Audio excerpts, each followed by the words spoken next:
예, 이재명 식물 정권 만들 정청래 당선 확률 확 높아졌다.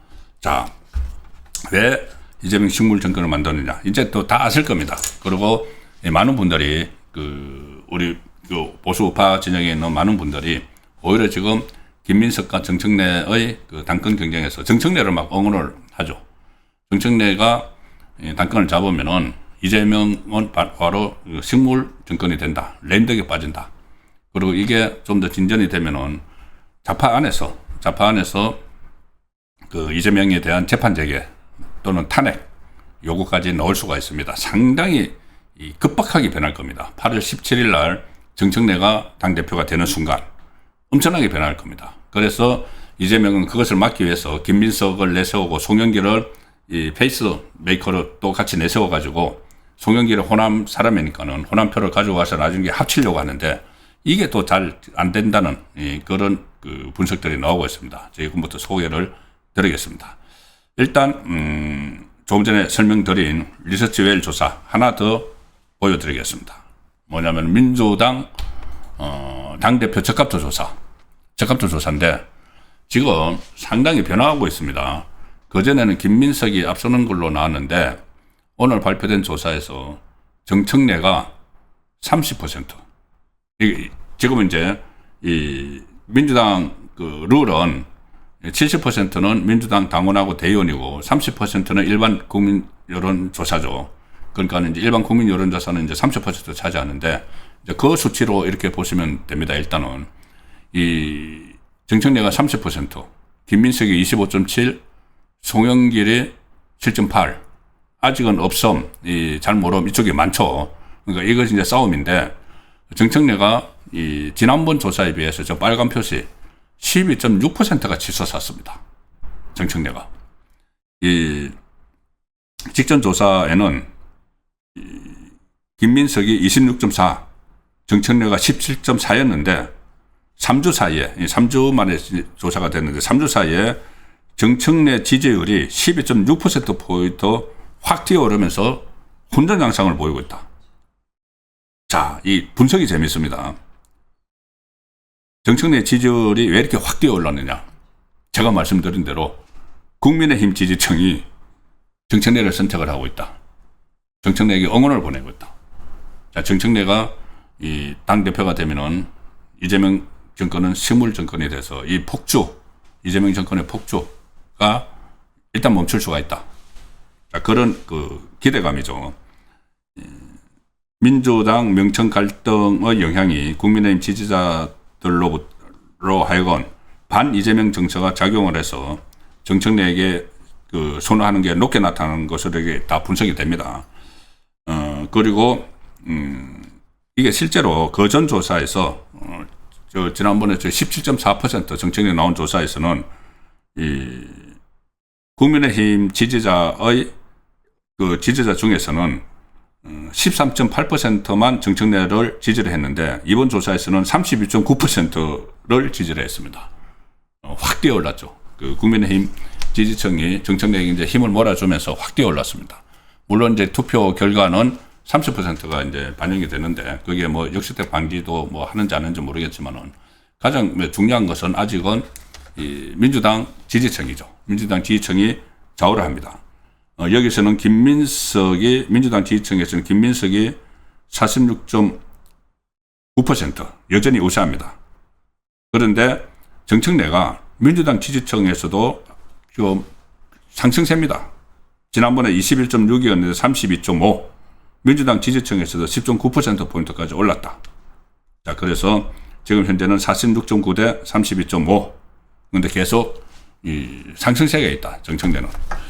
자, 그 상황인데, 여기서 이제 정청래가 앞으로 더 치고 올라갈 가능성이 높습니다. 뭐냐면은 조금 전에 제가 설명드렸던 이 전북 소외론이죠. 전북 소외론. 전북이 이번에 반도체, 호남에 몰빵을 하는데 정확히 얘기하면 호남이 아니고 강주 전남이고 전북은 소외가 돼 있다. 그런데 전북이 전체 민주당 권리당원의 한 10% 정도를 차지를 합니다. 인구가 그렇게 안 되는데 굉장히 이제 많죠. 10% 정도를 차지하는데 전북 출신 출향민들이 있죠. 서울이나 인천, 경기 이런 데 출향민들이 또 있기 때문에 여기가 전북이 캐스팅 보트가 될 수가 있다. 그래서 전북은 정청래의 우호적이라는 이야기입니다. 왜냐하면은 이원택 그 전북지사가 이제 당선됐는데 이원택이 정청래 계조. 그리고 지난번에 정청래가 전북에 굉장히 공을 들였습니다. 그 상황이기 때문에 이것이 하나의 변수가 된다. 그래서 지금 이원택이 전북지사인데 지난번에 29일 날 전남 강제 몰빵하는 게 이제 이재명하고 이재용 삼성 회장, 최태원 회장 같이 이제 발표를 했죠. 그 다음 날에 이원택이 이렇게 이야기를 했습니다. 전북 도민에게 상실감과 실망감을 남겼다. 이재명은 전북이 겪는 삼중 소외, 삼중으로 소외를 되고 있다. 특히 호남 내 차별, 호남 안에서도 차별을 받고 있다. 호남 내 차별을 이재명이 잘 알고 있는데 그런 점에서 대단히 실망스럽다. 이렇게 이야기를 합니다. 그 친청계죠, 이원택이. 정청래도 그 이원택 취임식에 직접 참석을 해가지고 소외감, 상실감 느끼지 않도록 최선을 다해서 일하겠다. 전북 소외론을 막 언급을 했습니다. 그래서 투표권이 있는 민주당, 권리당원 10% 정도가 있는, 그리고 수도권에도 출향인이 많은 그쪽에 집중적으로 공략을 하고 있기 때문에 그 권리당원 대의원 투표에서도 전북 변수로 정청래의 이 승리 가능성이 점점 높아지고 있다. 이런 분석이 나오는 것이죠. 거기다 지금 구도가 그러니까는 정청래는 이게 친노 친명 이 그룹에서 혼자 출마를 하고 친명 이재명 쪽에서는 김민석, 송영길이 같이 출마를 해서 나중에 이제 송영길이 호남 표를 좀 모아가지고 호남 출신이니까는 김민석에게 던져주고 사퇴를 할 거다. 이런 이야기가 일반적이었죠. 그런데 최근 들어서는 그게 아니고 세 명이 다 완주할 수도 있다는 이야기가 나옵니다. 세 명이 다 완주를 하면은 가령 예를 들어서 저 일반 그 국민만 대상으로 하는 저 조사를 보면은 세 명이 완주를 하면은 정청래가 앞서가죠. 그런데 이 김민석하고 송영길을 합치면은 지금 현재로서 그냥 숫자상으로 보면은 합치면은 정청래가 뒤처지죠. 그런데 이 셋 다 완주할 수 있다는 또 분석도 나오고 있습니다. 왜 그러냐 하면은 이 두 사람이 이제 연대를 할 거라고 했지만은 김민석이 그 뭔가 이제 송영길이 따로 갈 거라는 걸 느꼈는지 송영길을 공격을 하기 시작을 했습니다. 오늘 CBS 라디오에 김민석이 나와서 정청래도 그렇고 송영길도 그렇고 두 사람은 이미 당 대표를 해본 사람이고 나는 아직 안 해봤다. 그래서 전직 당 대표를 했던 두 사람을 동시에 저격을 했다. 그리고 그 본인의 이제 장점을 김민석이 막 이야기를 하는데 이게 송영길로서도 이 욕심을 가지지 않을 수가 없는 것이 이번에 당 대표가 되는 인물은 총선 공천권을 가지죠. 장악을 하죠. 그러면은 송영길도 대권에 꿈이 있는 사람인데 이번에 아마 저럴 기회라고 볼 겁니다.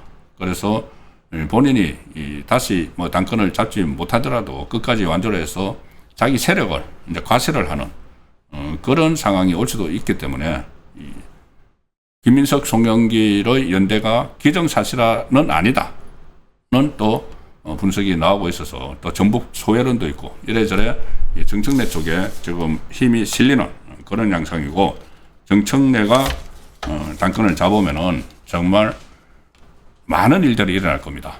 8월 17일 이후에. 그래서 정청래를 계속 응원하는 목소리가 보수 우파 진영에서 나오고 있는 것이죠.